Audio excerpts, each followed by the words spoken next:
Harvard in 1944. I was commissioned as officer in the Navy.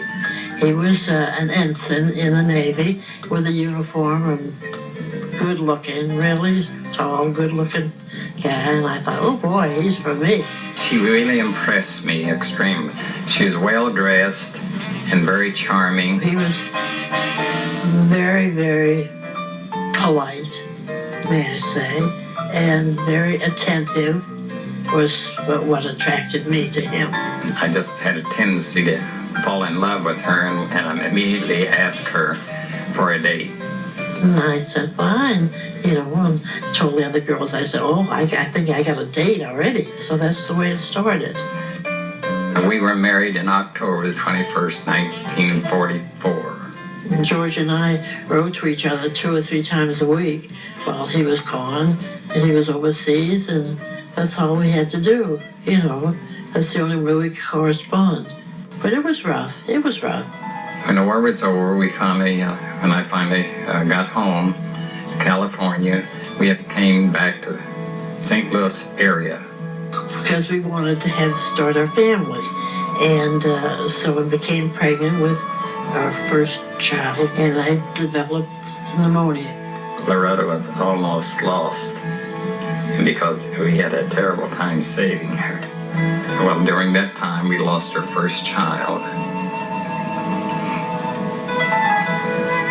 And so we just thought, well, we'll just start over again, and that's what we did. But it was hard. It was very, very hard. Our daughter Janice was born in Pittsburgh, Kansas, and Rick was born in St. Louis, and we had a wonderful life with them together. He really is a good husband. He's a good father. He's a good provider, and he's a good dancer. Really a good dancer. They dance 3-4 nights a week and just go out and just have a ball.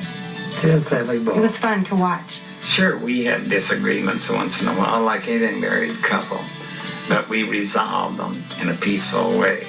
If we felt like we were all falling apart, we'd talk it over and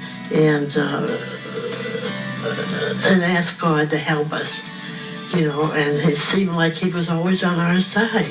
Never has there ever been a time in our marriage that we felt an urge to any separation or anything like that. Very committed. Loretta's been a wonderful wife. We never looked for anything else or anybody else or anything like that. It was just both of us, him and her, him for me and me for him, and that's the way it always has been. I couldn't manage without him. I can't hardly dress myself. I can't hardly put my makeup on or do my hair or without him. He helps me, gets me ready to go someplace or takes me to the mall and buys my lunch, and so it's without him I'm lost. Loretta has been a wonderful person in my life. She's been true and faithful, did an excellent job with her 2 children, a fun person. We have had a lot of enjoyment in life. He's just always there for me when I need him. He is really always there. If I cry, he's there for me. If I laugh, he's there for me. But he's just wonderful, period.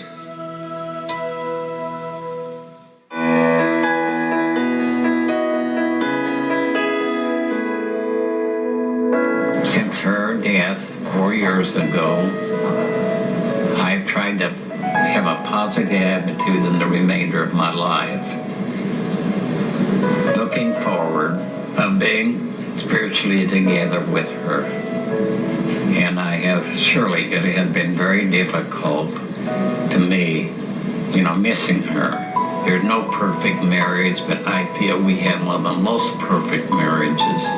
We were proud of our lives because we had a great life together.